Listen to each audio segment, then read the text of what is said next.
Hello everybody, how you doing today? And welcome once again to our daily dose of English. In today's episode, I want to talk to you about an expression, a phrasal verb, and a business vocabulary. So stick around and let's get started.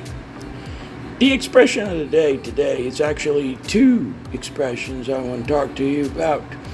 These are the expressions, it's not rocket science or it's not brain surgery, right? These two. It's not rocket science, it's not brain surgery. So basically what these two expressions, what they mean is that something is not as complicated as it appears to be. It's not difficult, right? So when you say, come on guys, this isn't rocket science, or it's not rocket science, what you're saying is this is not as difficult as it appears. Or if I say it's not brain surgery, it means it's not as difficult as it appears to be. Okay? So it's a very cool, these two expressions are very native expressions. Americans use these expressions all the time. For the phrasal verb of the day, we have the phrasal verb ask in. Basically, ask in means to invite someone to go inside. So imagine for a minute that you're a doctor and you have a patient waiting to see you. So your secretary knocks on the door and she says your patient is here. And then you say, okay, ask him in. Ask him in.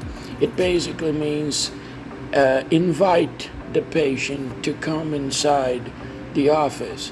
So please ask him in, or ask her in if it's a woman.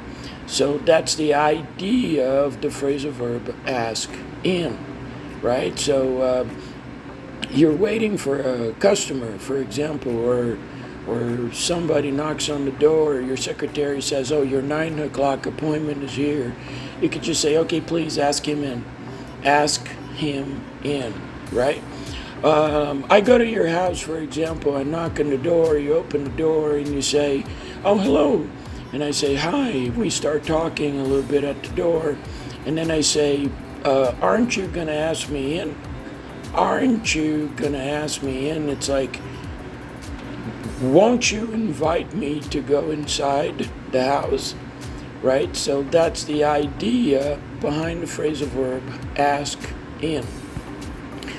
And the last piece of our podcast today is a business vocabulary. I want to talk to you about stocks or shares. What are stocks or shares? Well, basically a stock or a share is a part of a company. Right? When you go to the stock market, for example, Dow Jones, NASDAQ, Bovespa in Brazil, companies are divided into stocks, so small pieces, and you can buy these stocks or shares. You can buy pieces of these companies. So when you buy one of these, you have a stock or you have a share of a company. Now, very important, in Brazil, when we use the term public company, we're talking about government companies, right? In Portuguese, when we say this is a company, a public company, we're saying that the company belongs to the government. In English, when you use the term public company, you're saying that the company is publicly traded. It means that it is SA, Sociedade Anônima. So when you hear the term public company, we're talking about Sociedade Anônima in the US in English, okay? Now, there is also a small difference between stocks and shares. So technically speaking, a stock is a whole unit, right? So when you buy a stock, you're buying a whole unit of the company. And technically, when you buy a share, you're buying a fraction of the unit. Okay? Now, this is the technical distinction between the two. But in English, they are used as synonyms. They're used as if they were the same thing. So if people say I bought shares or I bought stocks, normally what they mean the same thing. They mean they bought a piece of the company. But technically speaking, there is a small difference.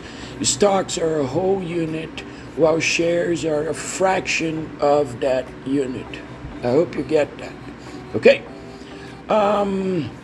There is a listening link that I put out there in the text.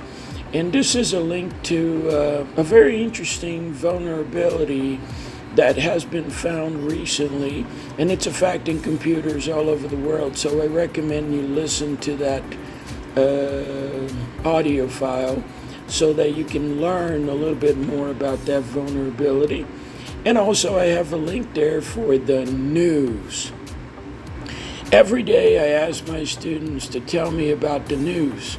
And the reason I do so is not because I am not well informed enough.